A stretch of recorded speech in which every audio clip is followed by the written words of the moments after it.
Figurnya selama ini dianggap sebagai manifestasi dari segala hal yang buruk, sosok yang kejam, maniak, gila kekuasaan, dan rasis. Itu adalah atribut-atribut yang melekat pada tokoh Adolf Hitler. Nama Adolf Hitler sudah sangat sering didengar, diktator Jerman penyulut Perang Dunia II. Tapi kalian penasaran nggak sih, kenapa Hitler yang keturunan dari Austria menjadi nasionalis Jerman? Apakah kalian tahu bahwa sebenarnya Hitler itu pernah menjadi seorang seniman jalanan dan juga ia pernah tinggal di barak penampungan gelandangan?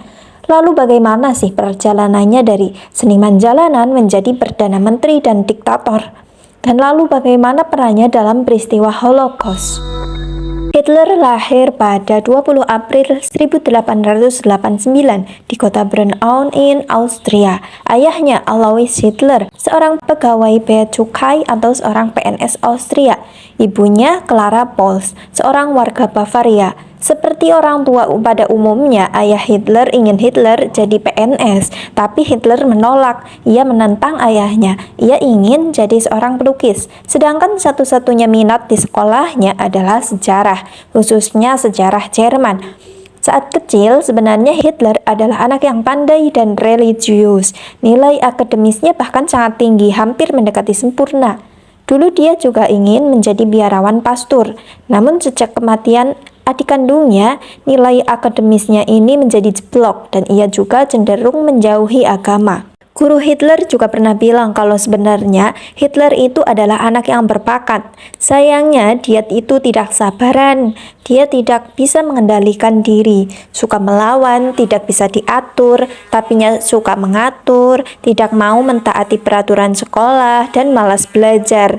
Hal ini pun terbawa sampai Hitler SMA. Ia tidak mengambil ujian kelulusan yang bernama Abitur. Maka Hitler karena tidak mengikuti Abitur ini, ia tidak dinyatakan lulus SMA. Ayahnya Hitler meninggal ketika Hitler berumur 14 tahun. Setelah tamat dari SMA, kemudian Hitler pergi ke kota Wina di Austria bersama dengan temannya bernama Kubizek untuk mengejar mimpi mereka, yaitu menjadi seorang seniman.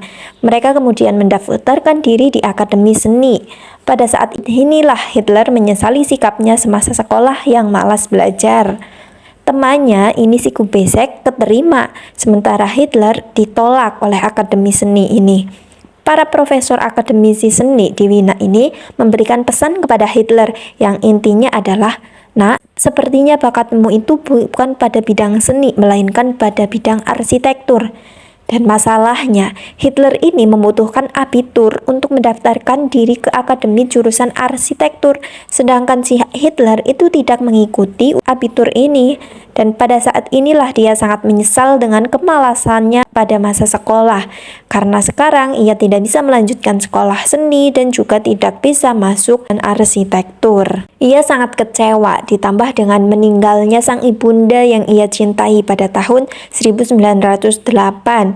Ia mulai marah dengan lingkungan sekitarnya, dan kemarahannya itu semakin terbawa oleh nuansa kota Wina yang terkenal panas dengan sentimental terhadap ras Yahudi yang memang telah berhembus sejak abad pertengahan. Alasannya mereka membenci ras Yahudi adalah stereotip bahwa orang Yahudi itu licik, serakah, hidup eksklusif dan berkelompok, dan lain-lainnya. Belum lagi sentimental yang didasari oleh pergesekan dengan perkembangan agama Kristen di Eropa. Selain itu, kebencian terhadap Yahudi juga bisa dilihat dari perspektif nasionalis, di mana ancaman pemberontakan di Eropa pada saat itu berpusat pada paham komunisme yang mana banyak digerakkan serta dipimpin oleh orang-orang Yahudi. Menurut Kubizek, pada saat inilah pertama kalinya Hitler menumbuhkan rasa benci terhadap kaum Yahudi. Kemudian pada November 1908, Hitler yang merasa marah, kecewa, dan malu pada dirinya sendiri dan pada teman baiknya ini memutuskan untuk menghilang. Pada saat menghilang, hidupnya Hitler itu luntang-lantung gak jelas. Dia sempat hidup di barak penampungan gelandangan sambil mencari uang dengan menjadi seniman jalanan, menjadi pelukis kartu pos. Pada Desember 1910, Hitler menerima uang warisan dari tantenya. Nah, setelah menerima warisan inilah hidupnya mulai membaik. Dia mulai mendapatkan pekerjaan di perusahaan iklan sampai akhirnya pada Mei 1913 dia memutuskan untuk pindah ke kota München atau kota yang ada di Jerman. Ia berpindah dari satu pekerjaan ke pekerjaan lainnya di sana. Karyanya di sana ternyata lebih dihargai dan sekarang penghasilannya bahkan melebihi penghasilan seorang pegawai bank. Dan dalam fase kehidupan inilah Hitler mulai mencintai negara Jerman yang telah mengubah nasibnya menjadi lebih baik. Rasa nasionalismenya itu pun mulai tumbuh. Pada saat Perang Dunia I pecah pada tahun 1914, ia melepas kewarganegaraan Austrianya untuk mendaftarkan diri di Infanteri Bavaria ke-16. Dia tidak akan berperang untuk Austria, tapi dia berperang untuk Jerman. Ia diterima meski tidak memiliki pengalaman militer apapun. Mungkin juga saat itu karena Jerman sedang membutuhkan tentara ya. Ya, ia ditugaskan sebagai kurir informasi ataupun barang. Hitler sangat semangat dan senang dengan tugas dan tanggung jawabnya itu. Bahkan setiap kali dia dikirim pulang karena terluka, dia selalu ingin kembali lagi ke medan perang. Militer Hitler hanya mentok di pangkat paling rendah, yaitu kopral. Pada Oktober 1918, Hitler cedera cukup serius karena serangan gas, sampai ia mengalami buta sementara. Kemudian dia dikirim ke rumah sakit. Saat inilah Jerman menyerah pada Perang Dunia I. Setelah kalah dalam Perang Dunia I, masyarakat Jerman yang tercekik kesulitan ekonomi sekaligus karena belum bisa move on dari kenyataan bahwa mereka kalah perang, sangat rentan dengan hasutan, fitnah, dan propaganda dan provokator. Dan dalam kondisi mental yang seperti ini, pihak militer Jerman menyuarakan pesan propaganda kepada masyarakatnya. Mereka mengatakan bahwa sebenarnya Jerman itu kalah karena dihianati oleh kalangan elit politikus. Dan masyarakat Jerman itu percaya dengan hal itu, termasuk juga Hitler percaya. Pada awal 1919, terjadilah huru-hara pemberontakan dari kaum komunis yang ingin melakukan revolusi. Pemerintah mencurigai banyak lapisan masyarakat Jerman yang diam-diam pro dengan gagasan komunis. Dan kemudian pemerintah Jerman memberikan kesempatan berbicara kepada beberapa orang, termasuk juga kepada Hitler. Hitler maju menumpahkan rasa unek-uneknya. Ia memberikan orasi yang sangat menggugah dan memukau pendengar. Dan mungkin inilah kemampuan tersembunyi yang tidak disadari oleh Hitler. Orasinya ini Hitler menyuarakan penolakan terhadap kaum Yahudi yang ia percaya sebagai biang kerok dari pemberontakan komunis. Hal ini memang pada kenyataannya saat itu banyak tokoh gerakan komunis yang berketurunan Yahudi, dan ternyata orasi Hitler ini mendapatkan respon yang positif dari para pendengarnya. Banyak yang terkesan, termasuk salah satu petinggi kaum intelijen militer pemerintah yang akhirnya meminta Hitler untuk menjadi intel pemerintahan dan menyusup ke dalam salah satu partai politik yang dianggap membahayakan pemerintahan Jerman, yaitu partai Deutsche Arbeiterpartei atau yang disingkat DAP. Nah, inilah awal mula karir politik Hitler, dan juga dimulai dari sinilah pemikiran dan ambisi Hitler untuk negara Jerman terbentuk. Pada awal Oktober 1919, Hitler menjadi anggota partai DAP. Begitu bergabung, tidak butuh lama bagi Hitler untuk menjadi magnet utama bagi para calon pengikutnya.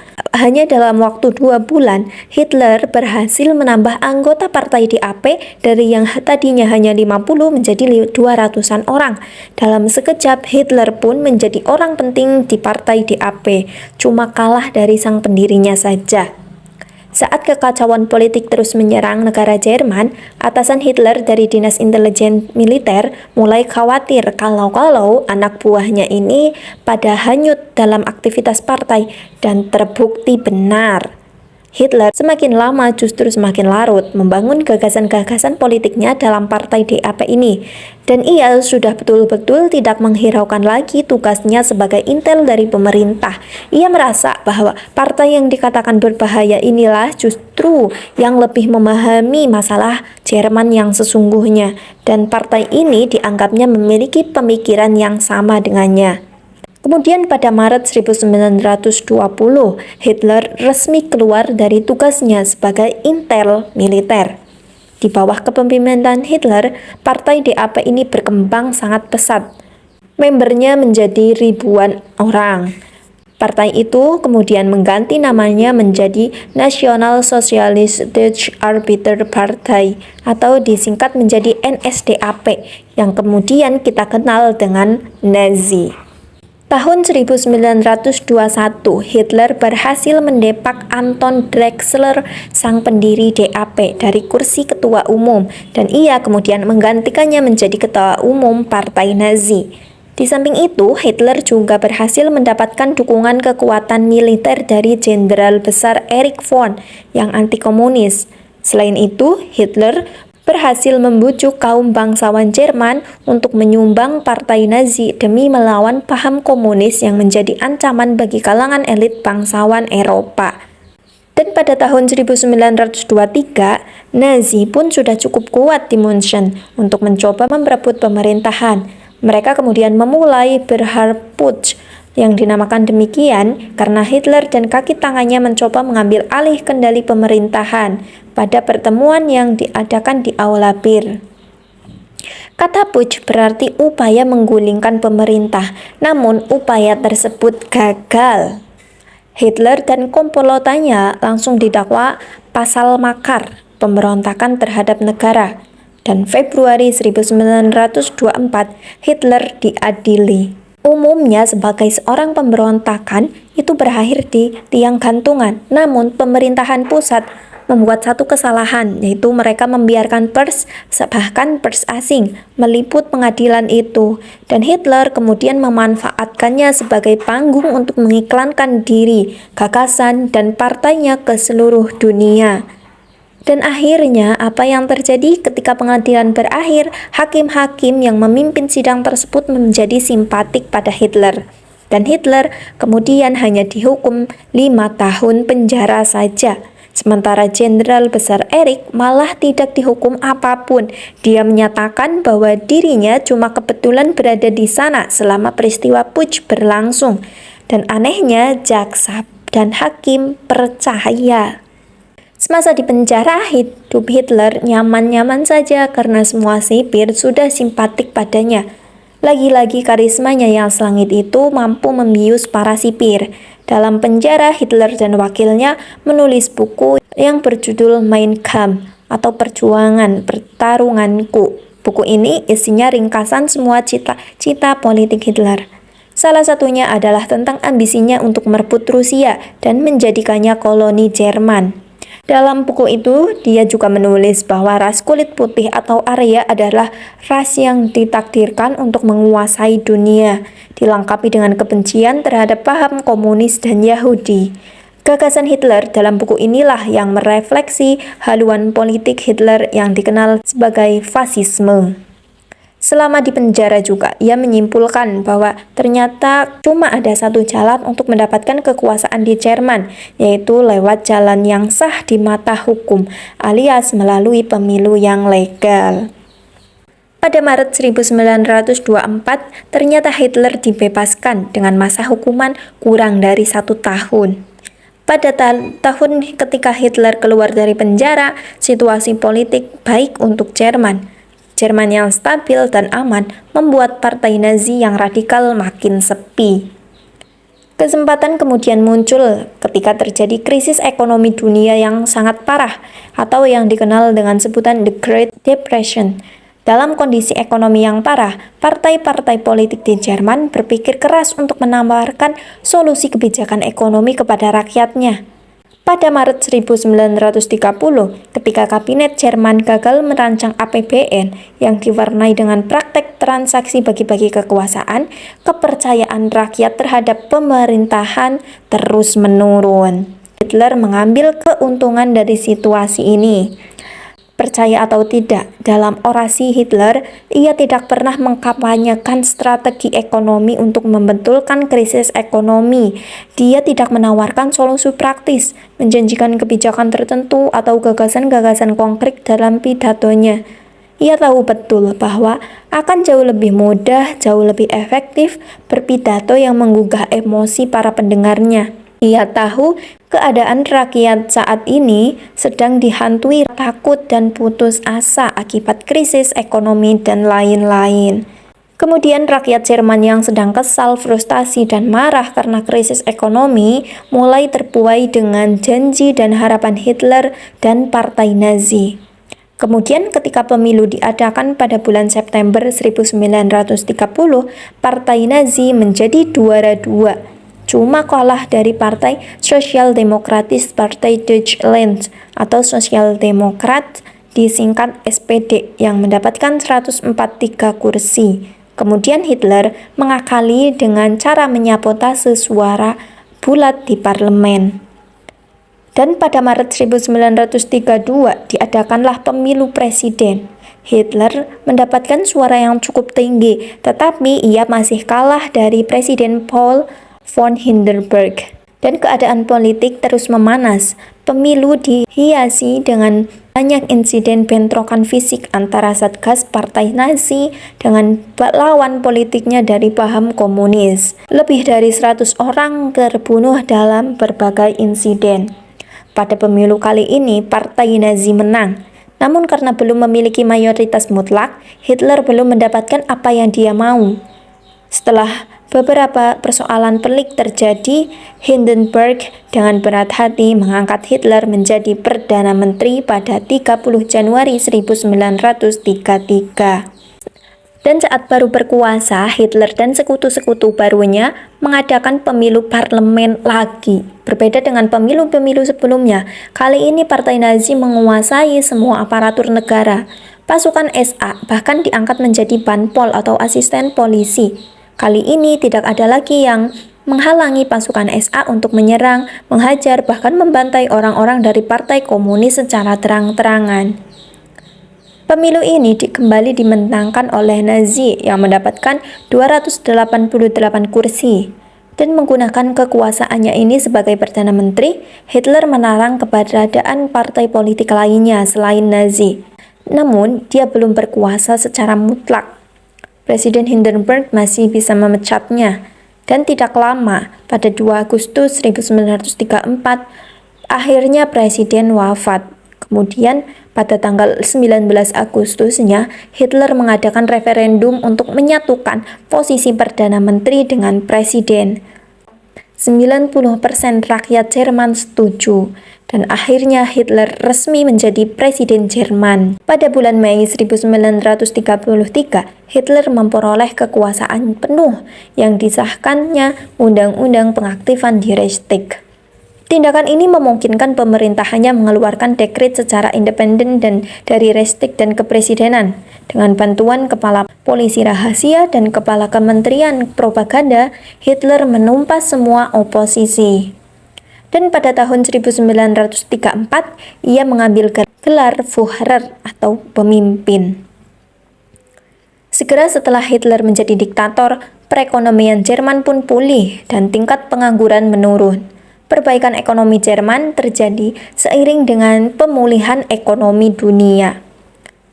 Segera setelah Hitler berkuasa, Nazi mulai menganiaya orang Yahudi Jerman. Bisnis Yahudi diboikot dan buku-buku yang ditulis oleh orang Yahudi dibakar. Undang-undang juga mencabut kewarganegaraan orang Yahudi di Jerman. Kemudian pada bulan November 1938, Nazi menghancurkan sinagoga dan tempat usaha Yahudi di seluruh Jerman dan mengirim 30.000 pria Yahudi ke kamp. Hitler mencurahkan sebagian besar perhatiannya pada kebijakan luar negerinya yang agresif. Dia berusaha untuk mengambil alih wilayah di luar Jerman, dan dia juga ingin memperluas wilayah Jerman jauh ke timur. Hitler bertanggung jawab memulai Perang Dunia II. Ia melanggar perjanjian Versailles dan diam-diam membangun angkatan bersenjata Jerman. Lalu pada tahun 1938, Hitler memerintahkan invasi Austria oleh pasukan Jerman. Dalam upaya menghindari perang, Prancis, Inggris, dan Italia menandatangani Perjanjian München atau Pakta München dengan Hitler.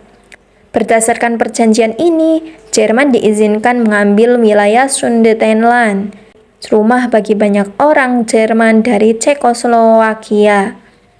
Pada bulan Maret 1939, Hitler tetap menginvasi seluruh Cekoslowakia. Jerman kemudian menandatangani Pakta Non-Agresi dengan Uni Soviet, yang menyatakan bahwa tidak ada negara yang akan menyerang negara lain. Perjanjian ini memungkinkan Hitler menginvasi Polandia pada tanggal 1 September 1939. 2 hari kemudian, Inggris dan Prancis menyatakan perang terhadap Jerman, dan inilah awal dari Perang Dunia II. Hitler mengambil alih strategi perang Jerman sejak awal. Kemudian pada tahun 1940, Jerman dengan cepat menaklukkan Norwegia, Denmark, Belgia, Belanda, dan Prancis. Hitler ingin memaksa Inggris untuk merundingkan gencatan senjata. Namun Inggris berhasil mempertahankan diri dari serangan udara yang tak henti-hentinya dari Jerman.